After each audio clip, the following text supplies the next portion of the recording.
Donald Trump, the man who started the Obama birther conspiracy thanks to a tip from an extremely credible source, apparently doesn't like anonymous sources anymore. This morning he tweeted, "The fact is that many anonymous sources don't even exist. They are fiction made up by the fake news reporters." He added later, "When you see anonymous source, stop reading the story. It is fiction." Speaking of fiction, Trump used to go by the fake names John Barron and John Miller to spin negative stories and shop positive stories about himself with New York newspapers. The panel is still here. Mike Lupica as well. Guys, this is and we've seen so many instances of this. This is the I'm rubber and you're glue theory of Donald Trump politics. It's projection. Whatever he sees, whatever he does himself, he assumes other people are doing. He lies. He used to lie to reporters, so he presumes all reporters are lying. Rick, what do you think?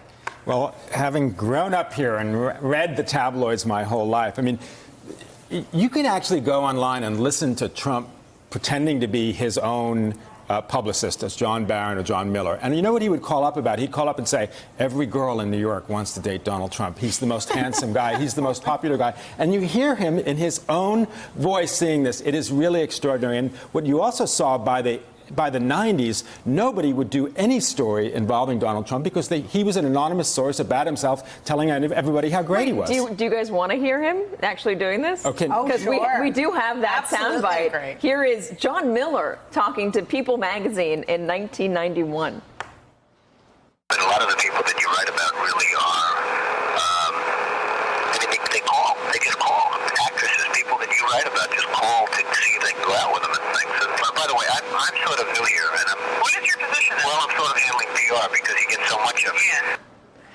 Mike Lupica, I mean, I guess he sort of tried to change his voice in that, but it certainly still sounds like Donald Trump.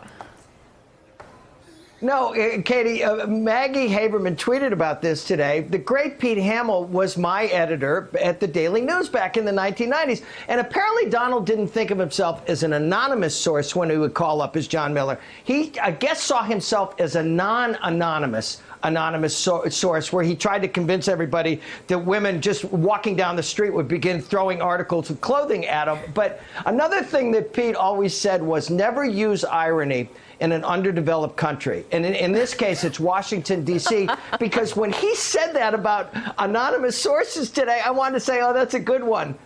Oh, wait, you were serious? Wait, it's not just anonymous. He's a fake source in that. Fake. He is fake news in that. And this is going on at a time that the White House is briefing on background and won't let what would in any other White House be a rather normal briefing that you would attribute to actual people. They insist that it be anonymous. Because they don't want to be seen as talking to reporters. Correct. Ever. And even when it's like semi-official, like in the briefing room with several people and they each have positions, it's anonymous. It can't be attributed to any one person. So perhaps the White House press corps should stop taking people on background, make them go on the record. Well, that wouldn't be a bad idea at all. I mean, there are reasons to be on background, and the reasons are that you have a responsibility to get accurate information to the American public, and if you trust a source and these things are built on relationships, then that's something that we feel we're compelled to report. And obviously, the first choice is always to get people on the record.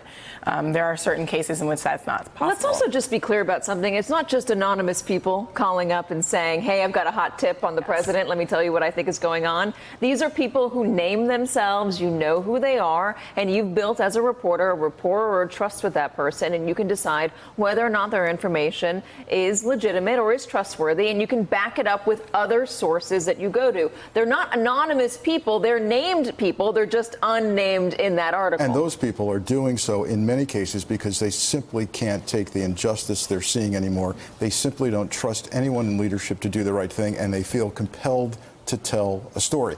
Those are the people doing it for perhaps the right motives. Or in this case of this White House, they're just trying to undercut everybody else because it's a viper's nest. Indeed. But to your point, Katie, one of the things that journalistic organizations should do that they don't do now is be more transparent about anonymous sources and on background. Instead of saying this, an anonymous source from the White House said, in a briefing set up by the NSC and a phone call at 3 p.m. that lasted 45 minutes, 2 White House officials on background said X or Y. That's a good point. Part of the the problem is regular people unlike us don't have media literacy about these things. They don't know that's how it operates. So Trump can say that's an anonymous source and people just think of a shady person calling from a phone. And he understands that because Trump doesn't have media literacy. So when he goes out and he attacks the media for the various things that he thinks are unfair, he taps into that with the American public. So it can seem somewhat legitimate or familiar. And what's interesting is I think we all, at least in the print media, have changed it. We will now begin a story. This is based on conversations with 22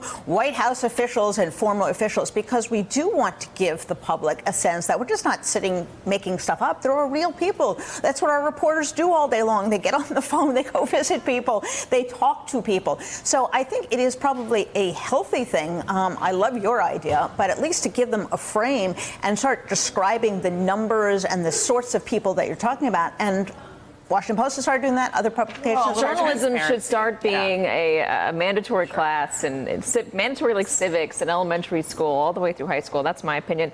Mike, last to you, and I want to read you this tweet. This is Donald Trump in 2012. An extremely credible source has called my office and told me that Barack Obama's birth certificate is a fraud. We still don't know who that extremely credible source is.